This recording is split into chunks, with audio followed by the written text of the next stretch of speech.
Здравейте за всички!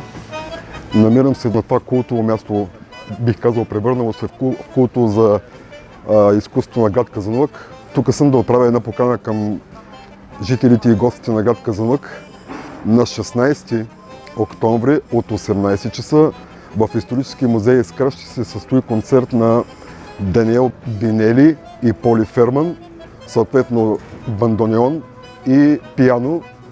Това е един концерт, който продължава една много дълга традиция на чуждестранно участие и артисти с световна известност, които идват в нашия град.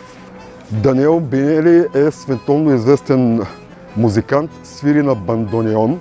Мога спокойно да кажа, че е жива легенда, жива история на аржентинската музика. Още една също интересна подробност. Даниел Бинели е един от музикантите, който е свирил заедно с легендарния Астор Пиацола в неговия оркестър. Поли Ферман е пианистка, също със световна известност.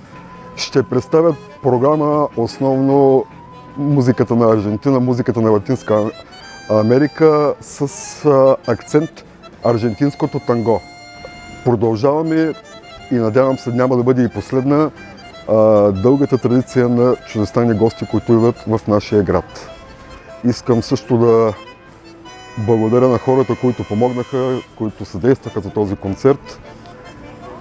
Община Казанлък, Исторически музей Искра и Народно читалище Възродена Искра.